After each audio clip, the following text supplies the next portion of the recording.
तो नेक्स्ट जो टॉपिक है हमारा लर्निंग का वो है source free wave equations. Source क्या है हमारे पास, अभी हमने रिटार्डेड पोटेंशियल किया, उसके लिए वोल्टेज या स्केलर पोटेंशियल अगर हमें जनरेट करना है तो उसके लिए हमें सोर्स क्या था, उसके लिए चार्ज डेंसिटी। अगर हमें वेक्टर पोटेंशियल जनरेट करना है तो उसके लिए सोर्स क्या था, करंट डेंसिटी। तो ये सोर्सेज आ गए दो तरह के। अगर आप सोर्सेज को ज़ीरो कर दें, रो और जे दोनों ज़ीरो हैं हमारे पास, तो वो क्या आ गए, सोर्स फ्री, सोर्स ही नहीं है। ठीक है, हम अज्यूम कर रहे हैं कि हमारे पास सोर्स नहीं है। क्यों अज्यूम कर रहे हैं ये, क्योंकि हम जो है सिर्फ जनरेशन में कैसे वेव जनरेट हुई है उसको नहीं स्टडी कर रहे हैं, हम ये स्टडी कर रहे हैं कि वो कैसे प्रोपेगेट होंगी। तो उसके लिए हमने सिंपल मीडियम मान लिया है कि हमारे पास सोर्स फ्री इक्वेशंस हैं जिसमें मीडियम जो है वो लीनियर, आइसोट्रोपिक और होमोजीनियस है। ठीक है, और साथ में क्या है, नॉन कंडक्टिंग भी है। नॉन कंडक्टिंग के केस में सिग्मा भी ज़ीरो होगा। ठीक है, अगर सिग्मा ये रो जे और सिग्मा ज़ीरो है तो यहाँ पे हमने क्या अज्यूम कर रहे हैं कि जो मीडियम है वो लीनियर है, ठीक है, होमोजीनियस है। तो ये जो है इस पर मैंने सेपरेट वीडियो की हुई है कि डिफरेंट मीडियम्स, होमोजीनियस है और आइसोट्रोपिक है। तो ये नॉन कंडक्टिंग तो है ही है साथ में। ठीक है, तो अब आपके पास क्या आ गया, म्यू और ये जो परमिटिविटी और परमेबिलिटी है वो कांस्टेंट रहेंगे। ठीक है, होमोजेनियस मीडियम की बात कर रहे हैं। तो जो इक्वेशंस हैं उनको कैसे लिखेंगे हम, जो डेल क्रॉस ई है वो आप कैसे लिखा था हमने, उसको लिख रहे थे minus curl B upon curl t. तो बी को लिख सकते हैं म्यू एच, तो इसको ऐसे भी लिख सकते हो minus mu curl H upon curl T. ठीक है, तो ये इक्वेशन आ गई। और इक्वेशन क्या थी हमारे पास, del cross H is equal to J. J क्या है, सिग्मा ई है, curl D upon curl T, ये इक्वेशन थी। तो जे तो जीरो हो जाएगा क्योंकि जे आपके पास क्या है, जे होता है सिग्मा ई, और सिग्मा को तो ज़ीरो ले रहे हैं हम, तो ये टर्म तो ज़ीरो होगी। तो इसको लिख सकते हो ज़ीरो प्लस, इसको भी ई की फॉर्म में लिख लो, तो ये आ गया आपके पास epsilon curl E upon curl T, क्योंकि D is equal to epsilon E होता है, तो इसमें कंफ्यूज नहीं होना है। तो ये आ गया वैल्यू। और डेल डॉट ई क्या था, रो बाई एप्सिलॉन, तो ये रो भी ज़ीरो है तो ये भी ज़ीरो हो गया। ठीक है, और डेल डॉट बी तो ज़ीरो था ही पहले से ही, ये आ गया आपके पास। ये चार इक्वेशंस आपने चेंज होगी। ये आ गई आपके पास सोर्स फ्री वेव इक्वेशंस, जो मैक्सवेल इक्वेशन आ गई ये सोर्स फ्री आ गई। अब जो चार इक्वेशन हमने लिख दी हैं ये मैक्सवेल इक्वेशन ही है फॉर सोर्स फ्री मीडियम, ये कह सकते हो आप। अब अगर आप इस इक्वेशन का कर्ल ले लो जरा कर्ल इसका, इस इक्वेशन का कर्ल लो बोथ साइड, तो इसको लिख सकते हैं cross E is equal to minus mu curl by curl T del cross H. ठीक है, अब इसका ट्रिपल क्रॉस प्रोडक्ट ओपन करो, तो ट्रिपल क्रॉस प्रोडक्ट ओपन करोगे तो आप लिख सकते हो इसको del dot E minus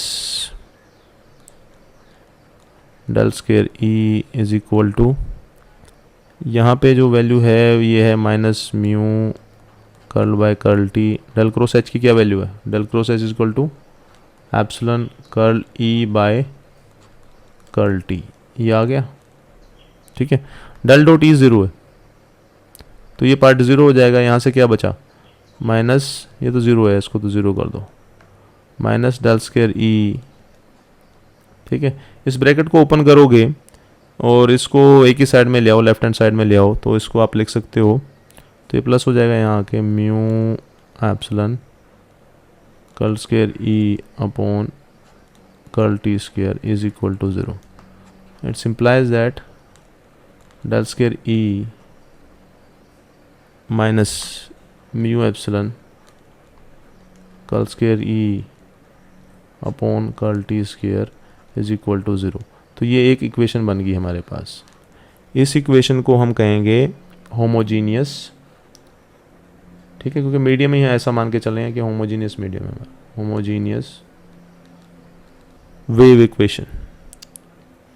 vector है तो वेक्टर वेव इक्वेशन।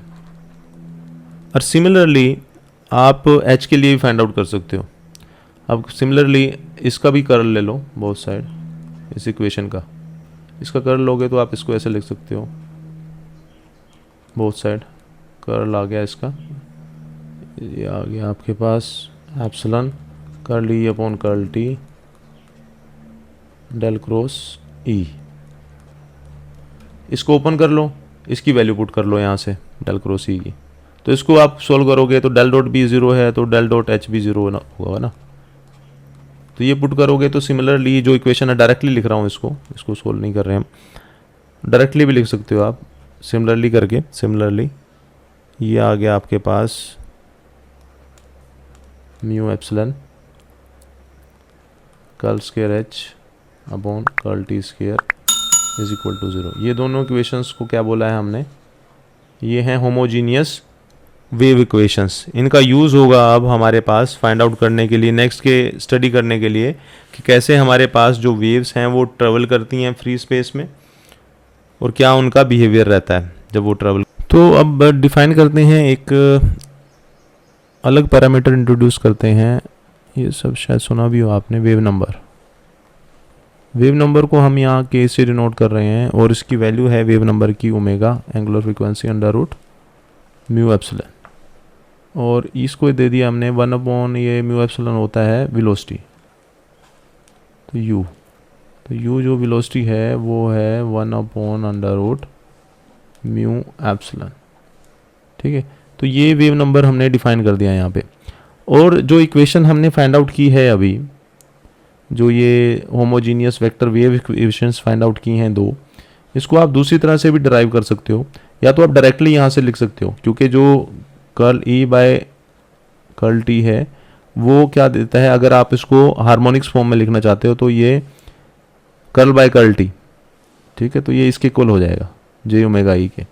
अगर ये स्केयर है कर्ल स्केयर ई अपॉन कर्ल टी स्केयर, इसको लिखना चाहेंगे तो ये जो ओमेगा स्केयर हो जाएगा ई। ठीक है, सिमिलरली इस केस में आ जाएगा आपके पास कर्ल स्केयर एच को जे ओमेगा स्केयर से आप रिप्लेस कर देंगे उसको। तो इसकी अगर मैं इक्वेशन लिखना चाहूँ, यही लिख लेते हैं इसको, इसकी बात कर रहे हैं, कह सकते हो del square H minus mu epsilon J omega square H is equal to 0। ठीक है, इसको सोल्व करो तो आप क्या मिलेगा, डेल स्केयर एच माइनस ये जे स्केयर है, जे स्केयर तो -1 हो गया तो ये प्लस हो जाएगा, प्लस, तो ये क्या आ गया आपके पास omega square mu epsilon H is equal to 0। ये क्या आ गया, ये के स्केयर आ गया, के अज्यूम किया था ना हमने, के वेव नंबर डिफाइन किया था omega under root mu epsilon, तो इसको मैं लिख सकता हूँ del square H plus k square H is equal to 0। अगर आप इस इक्वेशन की बात करें, इस इक्वेशन को लिखें, तो इस इक्वेशन को भी लिख सकता हूँ मैं del square E minus mu epsilon, और ये जो curl square upon curl T square है इसको हटाओगे, टाइम हार्मोनिक्स जो मैक्सवेल इक्वेशन की थी वहाँ से आ जाएगा J omega square E is equal to 0। इसको सोल्व करोगे तो आपके पास ये इक्वेशन बनेगी, plus k square E is equal to 0।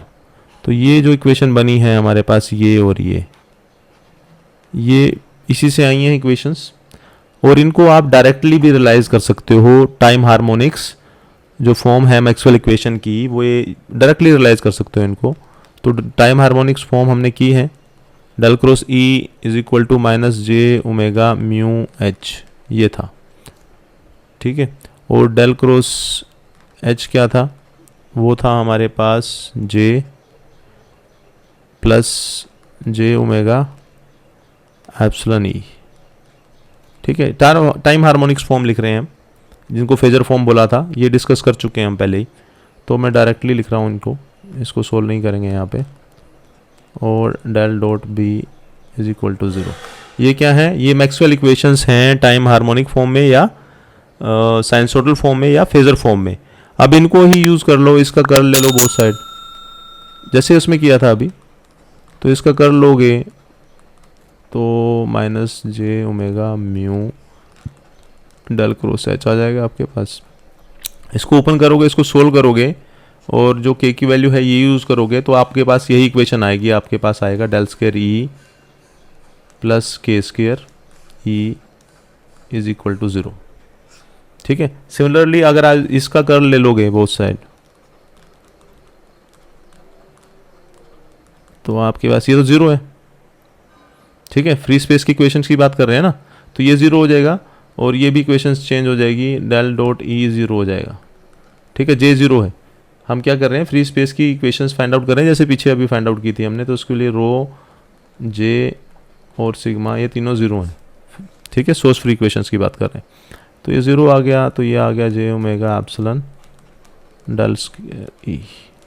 तो इसको सोल्व करोगे तो आपके पास ये इक्वेशन बनेगी, del square H plus k square E is equal to 0। तो डायरेक्टली टाइम हार्मोनिक्स जो फॉर्म है मैक्सवेल इक्वेशंस की, उससे भी रियलाइज कर सकते हो। और जो हमने ये फाइंड आउट किया था सिंपल इक्वेशंस को फाइंड आउट करके फिर इसको टाइम हार्मोनिक्स में कन्वर्ट करके भी ये directly equations find out, indirectly equations find out कर सकते हो। तो 2 मेथड आपको बता दिए गए हैं। ये जो इक्वेशन हैं ये मेन इक्वेशंस हैं, इनको ही मॉडिफाई करेंगे आगे हम। तो ये जो इक्वेशंस हैं इनको कहा गया है हेल्महोल्ट्ज़ इक्वेशंस हैं ये। ठीक है, इनको कहा गया है, होमोजीनियस तो थी ये, हमने डिस्कस किया था होमोजीनियस तो ये थी वेक्टर, क्योंकि वेक्टर वैल्यू फाइंड आउट हो रही है ऐसे। हेल्महोल्ट्ज़ जो थे उन्होंने दिया था, इनको बनाया होगा या ड्राइव किया होगा।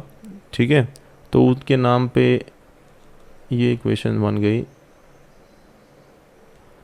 Homogeneous vector Helmholtz equations. ठीक है, ये याद आपने कर लेनी है, ये टिप्स पे होनी चाहिए। इसके बाद ही जो नेक्स्ट डेरिवेशन होंगी इसी से ड्राइव होंगी। जो वेव नंबर है के वो याद कर लेना है आप लोगों ने। ठीक है।